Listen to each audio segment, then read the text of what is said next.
आशा नहीं जिनके साम्य भाव धन रखते हैं, निज पर के हित साधन में जो निश दिन तत्पर रहते हैं। स्वार्थ त्याग की कठिन तपस्या बिना खेद जो करते हैं, ऐसे ज्ञानी साधु जगत के दुख समूह को हरते हैं। 1008 श्री आदिनाथ भगवान की जय। बोलो मुनिषी सुप्रभ सागर जी महाराज की, मुनिषी प्रणत सागर जी महाराज की। सम्यक समाधान की इस पावन घड़ी में हम सभी यहाँ उपस्थित है और यह कार्यक्रम ऐसा एक कार्यकारी उपाय, एक ऐसा कार्यक्रम, एक ऐसा सॉल्यूशन जिसके माध्यम से हम सभी लोग घर बैठे मुनि श्री के मुखारविंद से सम्यक समाधान प्राप्त करेंगे। कितना अहोभाग्य होगा कि आज की इस नगरी में मुनि श्री सुप्रभ सागर जी महाराज साक्षात विराजमान है एवं उनके सानिध्य में यह मंगल कार्यक्रम यहाँ पे चल रहा है। बाजू में भगवान की गंधकुटी और गंधकुटी में विराजमान मुनि श्री, और हम सभी का यह परम सौभाग्य कि साक्षात पंचम परमेष्ठी साधु परमेष्ठी के मुखारविंद से हम सभी लोग हम विकल्पों का सम्यक समाधान सुन रहे हैं। अगर आपके मन में कोई विकल्प हो तो आप उस विकल्प को हम तक पहुंचा सकते हैं। उन विकल्पों का सम्यक समाधान हम मुनि श्री के मुखारविंद से प्राप्त करेंगे। जो लोग ऑनलाइन के माध्यम से, यूट्यूब के माध्यम से, टीवी के माध्यम से देख रहे हैं, वो सभी लोग हमारे व्हाट्सएप के नंबर के द्वारा आप अपने विकल्प पहुंचा सकते हैं। शुरू करते हैं आज की इस सम्यक धारा, सम्यक समाधान की ओर। मुनि श्री के चरणों में कोटिशा नमोस्तु करते हुए मुनि श्री सुप्रभ सागर जी महाराज एवं मुनि श्री प्रणत सागर जी महाराज से यह विनय करते हैं कि हे स्वामी, इस सम्यक समाधान रूपी अमृत हमें प्रदान करते हुए गति प्रदान करें। नमोस्तु नमोस्तु नमोस्तु। ओम नमः सिद्धेभ्य। श्रीमन्त मुक्ति भर्तारं वृषभं रसनायकं धर्मतीर्थकरं ज्येष्ठं वन्दे गुणार्णवं वन्दे गुणार्णवं। पंच परमेष्ठी भगवान की परम पूज्य आचार्य भगवंत गुरुवर विशुद्ध सागर जी मुनि महाराज की, परम पूज्य मुनि श्री सुप्रभ सागर जी महाराज की।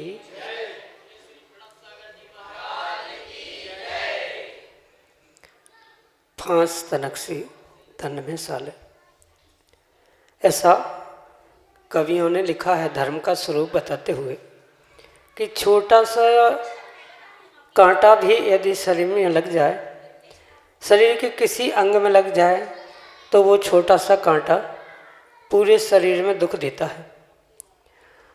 और ऐसे ही कोई एक छोटा सा विकल्प हमारे मन में हो तो वह विकल्प हमारी एक पर्याय क्या अनेक पर्यायों को नष्ट कर देता है। लेकिन यदि उस विकल्प में समीचीनता है तो वही छोटा सा विकल्प हमारे कल्याण का मार्ग भी खोल देता है। और यदि उस समीचीन विकल्प का सम्यक समाधान किसी निर्ग्रंथ गुरु से प्राप्त हो जाए तो निश्चित ही वह हमारे कल्याण का साधन बन जाता है। ऐसे आत्म कल्याण की प्राप्ति का वह एकमात्र कार्यकारी उपाय समीचीन विकल्पों का सम्यक समाधान, जो कि हम सभी प्रतिदिन आगम के परिप्रेक्ष्य में परम पूज्य आचार्य भगवंत गुरुवर विशुद्ध सागर जी महाराज के मंगल सुभाषित से, उन्हीं के सुयोग्य से परम पूज्य मुनि श्री सुप्रभ सागर जी महाराज से प्राप्त कर रहे हैं। प्रारंभ करते हैं आज का सम्यक समाधान। और आज का पहला विकल्प आष्टा मध्य प्रदेश से अनन्य गुरु भक्त परिवार डॉक्टर मगन जैन, श्रीमती चंदा जैन, परम पूज्य मुनि श्री के श्री चरणों में त्रिकाल त्रिभक्ति पूर्वक कोटि कोटि नमोस्तु निवेदित करते हुए अपना समीचीन विकल्प रख रहे हैं कि महाराज जी क्षयोपशमिक सम्यक दर्शन सदोष होता है, तो यह पूर्ण शुद्ध क्यों नहीं होता? हमारे समीचीन विकल्प का सम्यक समाधान करने की अनुकंपा करें। नमोस्तु महाराज जी, नमोस्तु। ओम नमः सिद्धम। परम पूज्य आचार्य भगवान गुरुवर विशुद्ध सागर जी महाराज जी की, परम पूज्य मुनि श्री सुप्रभ सागर जी महाराज जी की जय। जहाँ कर्मों का क्षयोपक्षम हुआ करता है, वहाँ उस क्षयोपक्षम से निमित्त से जो जीवों के भाव और परिणाम होते हैं उसे समझने की आवश्यकता है। जहाँ सर्वघाती प्रकृतियों का उदयाभावी क्षय, उन्हीं का सदवस्था रूप उपशम और देशघाती कर्म प्रकृतियों का जो उदय हुआ करता है, ऐसे उस कर्म की स्थिति को क्षयोक्षमिक स्थिति या क्षयोक्षमिक उदय ऐसा कहा जाता है। और जहाँ ये मिश्र अवस्था होती है, किसी का उदय, किसी का उदयाभावी क्षय, किसी का उपशम आदि, ये तीनों परिणमन जहाँ कर्मों के निमित्त से प्राप्त होता है, वहाँ स्वाभाविक सी बात है वह परिपूर्ण रूप से शुद्ध हो ही नहीं सकता। जीव की शुद्धि या जीव द्रव्य की शुद्धि तभी हो सकती है जब कर्मों से परिपूर्ण रूप से उन्हें मुक्ति प्राप्त हो। पर जब तक क्षयोक्षम है, वहाँ कर्मों का कुछ अंशों में उदय भी है, कुछ अंशों में उपशम भी है और कुछ अंशों में क्षय भी है। तो जो क्षायिक सम्यक दर्शन है या क्षायिक गुण होते हैं, वह क्षायिक गुण के निमित्त से, क्षायिक सम्यक दर्शन के निमित्त से जीव परिपूर्ण रूप से शुद्धि को प्राप्त कर सकता है। पर जहाँ क्षयोक्षमिक गुण होते हैं या क्षयोक्षमिक सम्यक दर्शन होता है, वहाँ परिपूर्ण रूप से जीव के भावों की शुद्धि हो ही नहीं सकती।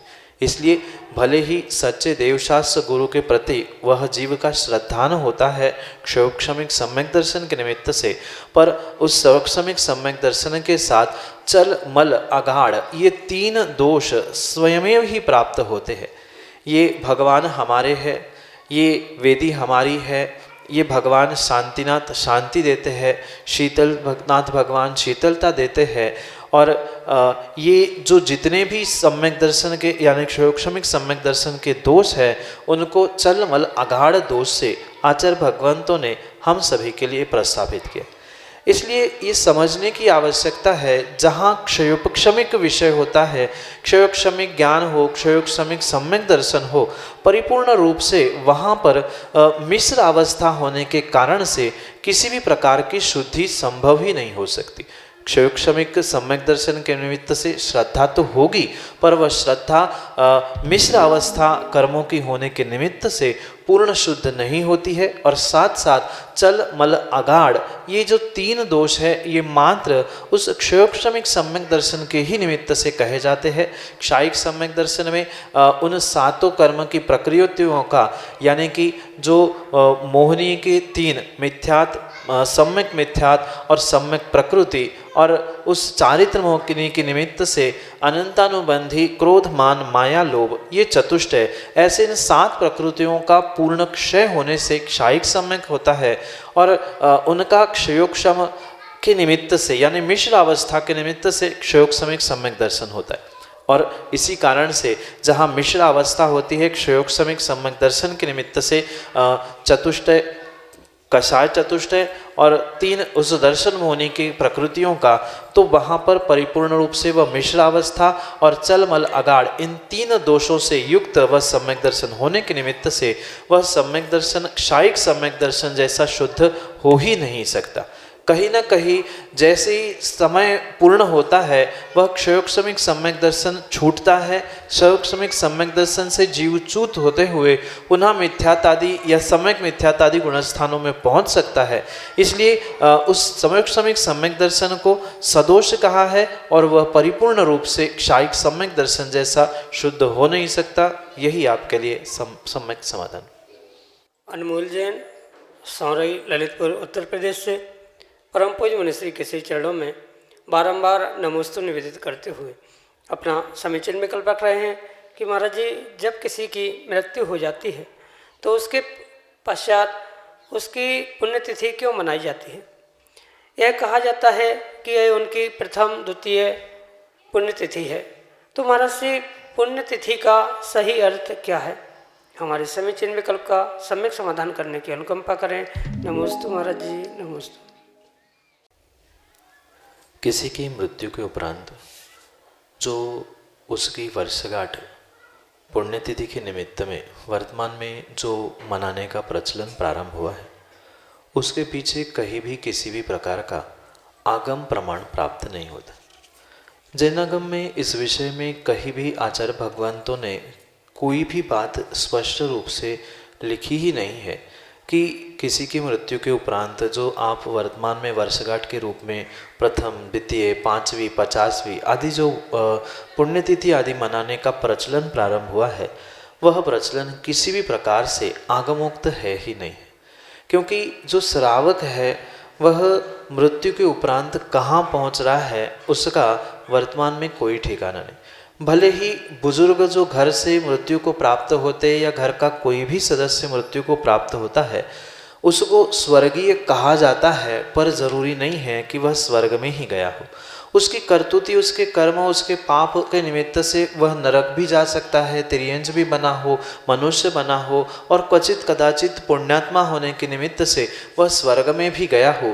पर इसका कोई भी प्रमाण पत्र वर्तमान के क्षयोक्षमिक ज्ञानधारी जीवों के पास नहीं होने के कारण ये मात्र एक संकल्पना और एक मात्र कथन है कि वह स्वर्गीय हो चुके हैं, और स्वर्गीय होने के निमित्त से ही वह पुण्यतिथि के रूप में मनाने का एक प्रचलन सामान्य रूप से वर्तमान में देखने में आता। इसका कोई भी आगम प्रमाण नहीं है, आगम आधार नहीं है, इसलिए आगम के परिप्रेक्ष्य में तो ये क्रिया परिपूर्ण रूप से गलत ही है।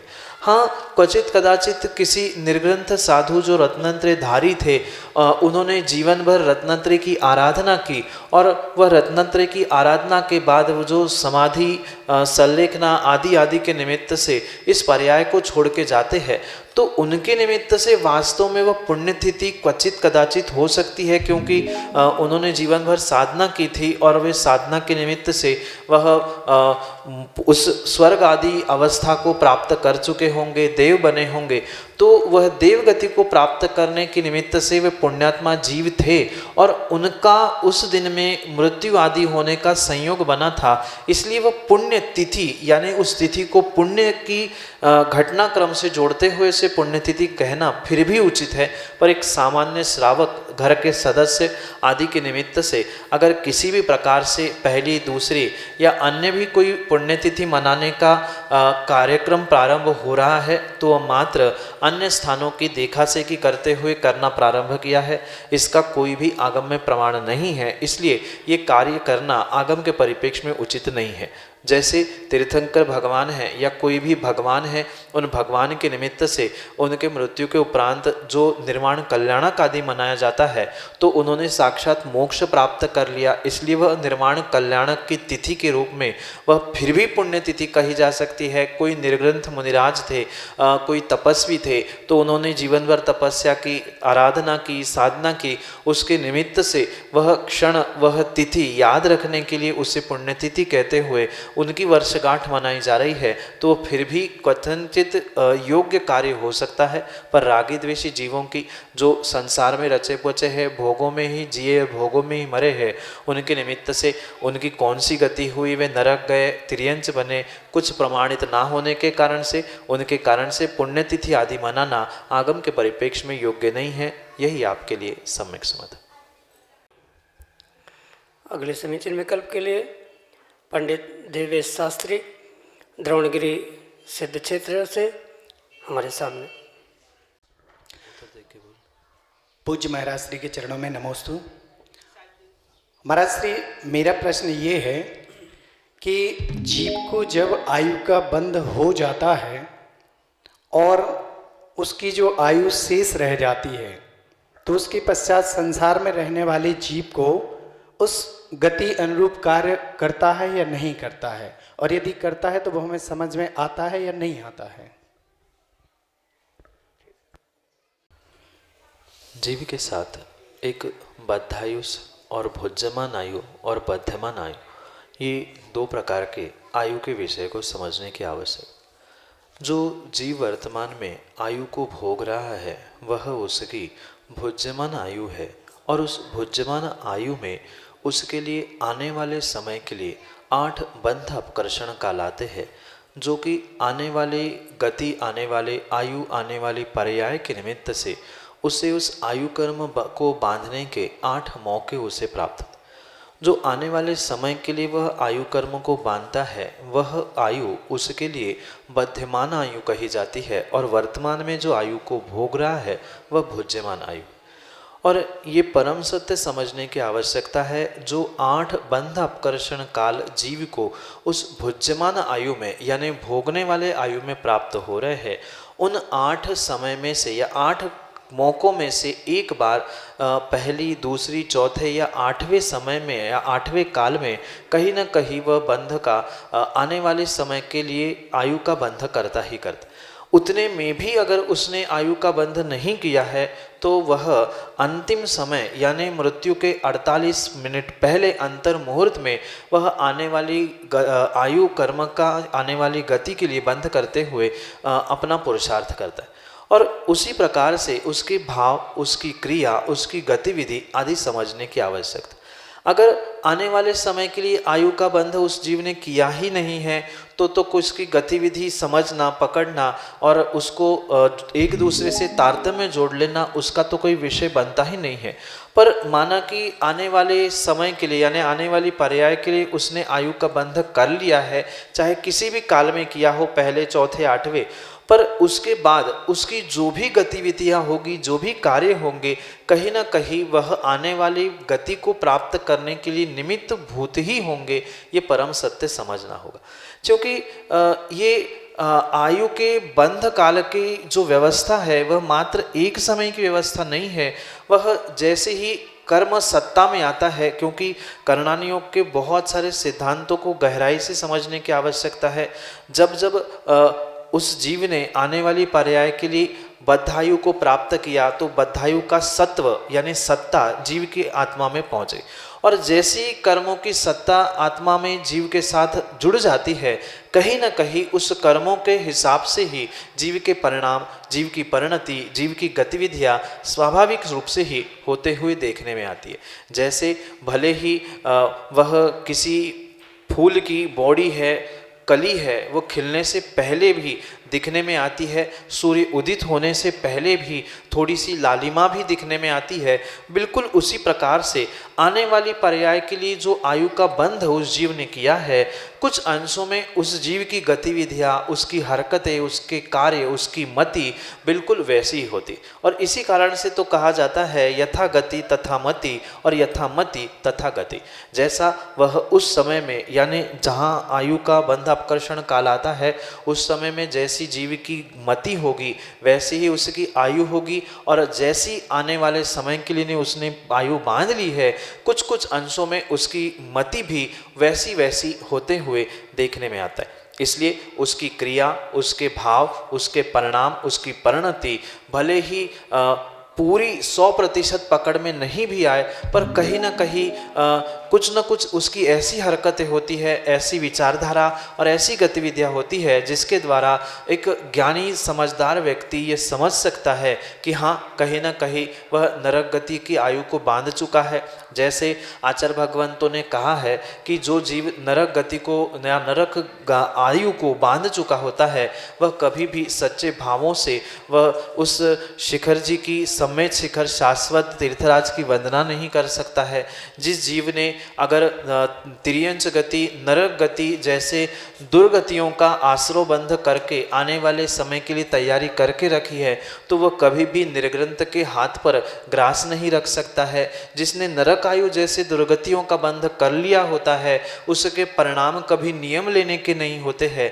तो ये कहीं ना कहीं उन आने वाली गतियों के, आने वाली आयु के निमित्त से ही होने वाले उन जीव के कुछ अंशों में परिणाम और परिणति गतिविधियां देखने में आती है। तो कथनचित ये समझ में भी आता है, पर समझ में समझदार को ही आता है। जो आगम के रहस्यों के द्वारा आगम के सिद्धांतों को जानता है, उसको ही इन गतिविधियों के द्वारा आने वाले समय में जो जीव ने आयु कर्म बांध लिया है उसके परिणाम परिणति से उसका वह अनुमान लगा सकता है, क्योंकि क्षयोक्षमिक ज्ञान से अनुमान ही होता है। पक्का ज्ञान तो केवल ज्ञान से, अवधि मन पर ज्ञान से ही निर्णित किया जा सकता है, पर क्षयोक्षमिक ज्ञान से, मतिश्रुत ज्ञान से, इन गतिविधियों से अनुमान लगाया जा सकता है कि अमुक जीव ने अमुक आयु का कहीं न कहीं बंध किया है। इसी कारण से वह निर्ग्रंथ को आहार नहीं दे पा रहा है, शिखर जी की यात्रा नहीं कर पा रहा है, नियम आदि लेने के भाव नहीं बना पा रहा है। तो अनेक दृष्टांतों के द्वारा इसको समझा जा सकता है, पर यह परम सत्य है कि गतिविधियाँ आयु के बंध के जो आने वाले समय के लिए बद्धायुष उसने प्राप्त किया है, उस बद्धमान आयु के हिसाब से ही होगी। यही आपके लिए सम्यक समाधान। श्रीमती रचना जैन, हरपालपुर मध्य प्रदेश से अगले समीचीन विकल्प के साथ हमारे सामने। मेरा नाम संगीता जैन है। ये प्रश्न रचना भाभी का है। वो पूछ रही हैं, जैसे अभिषेक के लिए जो जल मंत्रित करते हैं और फिर वो जल जैसे बच जाता है अभिषेक करने के बाद, उसका क्या करना चाहिए? लोटे में ही बचा रहता है। पहली बात तो प्रत्येक पुजारी को ये ध्यान रखने की आवश्यकता है, उतना ही जल मंत्रित करे जितने जल की आवश्यकता है। अनावश्यक रूप से जल को मंत्रित करते हुए उसका दुरुपयोग किसी भी प्रकार से नहीं होना चाहिए, क्योंकि वह जो जल मंत्रित किया गया है वह परिपूर्ण रूप से एक मंत्रित और उत्कृष्ट सामग्री बनने के कारण से उसका अन्यथा यद्वा तद्वा प्रयोग करना किसी भी प्रकार से उचित नहीं, क्योंकि कहीं ना कहीं मंत्रों के द्वारा जब भगवान की प्रतिमा को भी पाषाण से मंत्रित करते हुए परमात्मा बनाया जाता है, तो फिर जल को मंत्रित करने के बाद वह भी एक पूज्य उत्कृष्ट स्थान को प्राप्त होता। इसलिए किसी भी प्रकार से उसका अन्यथा प्रयोग करना ही नहीं चाहिए।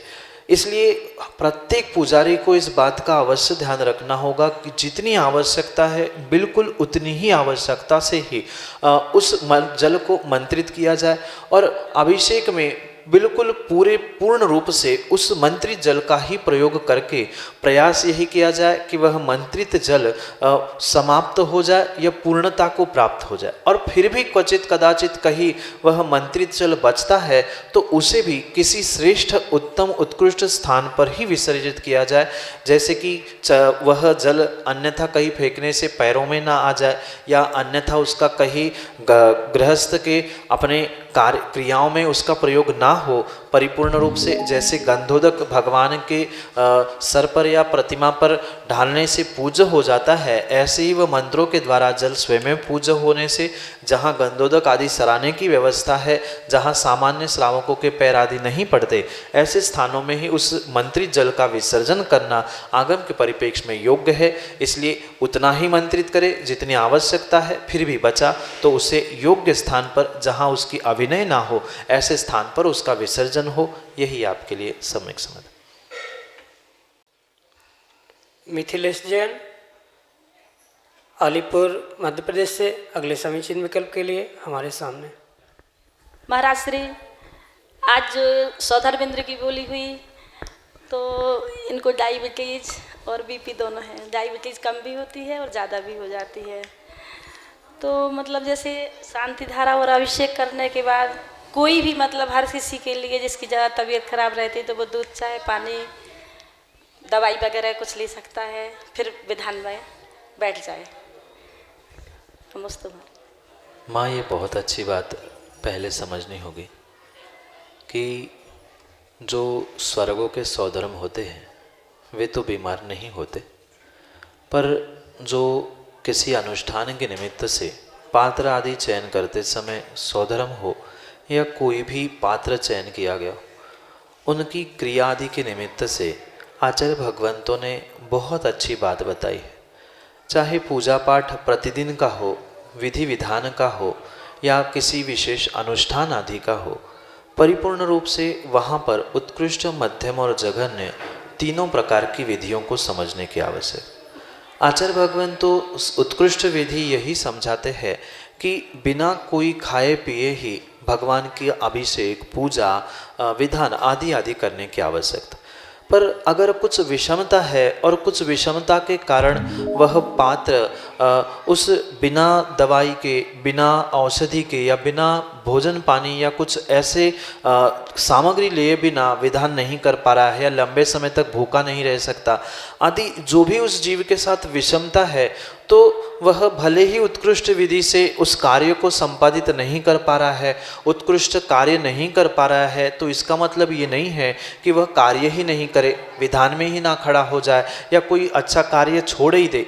तो उसके पीछे जो मध्यम और जघन्य विधि आचार्य भगवंतों ने बताई है, तो उस मध्यम और जघन्य विधि से अनुकूलता देखते हुए उस समय जो प्रतिष्ठाचार विधानाचार आदि होते हैं उनकी आज्ञा से अगर आपकी बहुत विषमता है तो आपकी विषमता प्रतिष्ठाचार विधानाचार जी से मिलते हुए उनसे अनुज्ञा, क्योंकि स्पष्ट रूप से ये पक्का मानना होगा कि कोई भी अनुष्ठान होता है तो उस अनुष्ठान के निमित्त से जो विधानाचार आदि होते हैं उनको एक गृहस्थाचार का दर्जा दिया जाता है और उनकी आज्ञा उनके हिसाब से ही अनुष्ठान में स्वधर्म हो या कोई भी पदधारी जीवों को कार्य करने की आवश्यकता होती।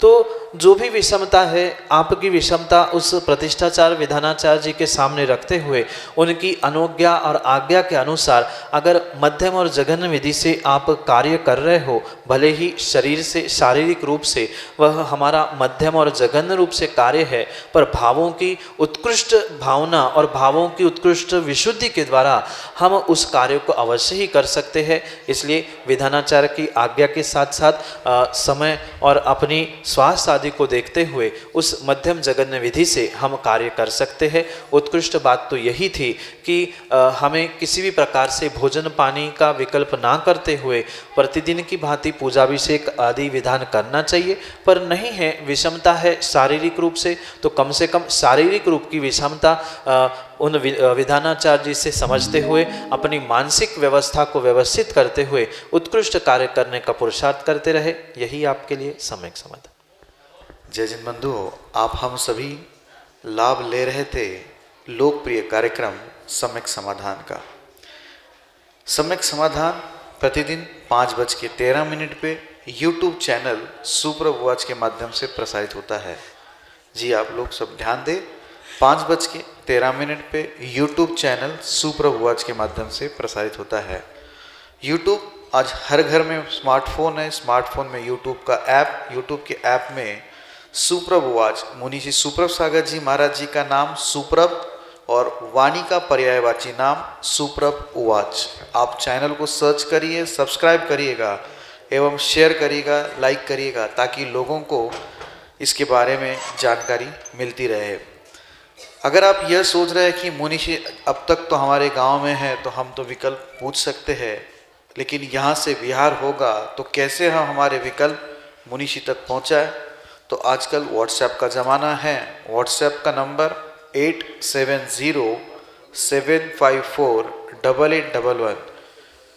यह नंबर व्हाट्सएप का नंबर है। इस पे आप ऑडियो मैसेज, वीडियो मैसेज या टेक्स्ट मैसेज के द्वारा अपने विकल्प हम तक पहुंचा सकते हैं। विकल्पों को एकत्रित करके मुनिषी के मुखारबिंद से सम्यक समाधान प्रतिदिन 5:13 पर यूट्यूब चैनल सुप्रभ वॉच के माध्यम से प्रसारित किया जाएगा। सम्यक.समाधान@gmail.com यह हमारी ईमेल आईडी है। आप ईमेल आईडी के माध्यम से भी अपने विकल्प हम तक पहुंचा सकते हो। मुनिषी के प्रवचन प्रतिदिन शाम को 7:40 पे जिनवा टीवी के माध्यम से प्रसारित होते हैं। आप सभी लोग घर बैठे मुनिषी के प्रवचन का लाभ ले सकते हैं।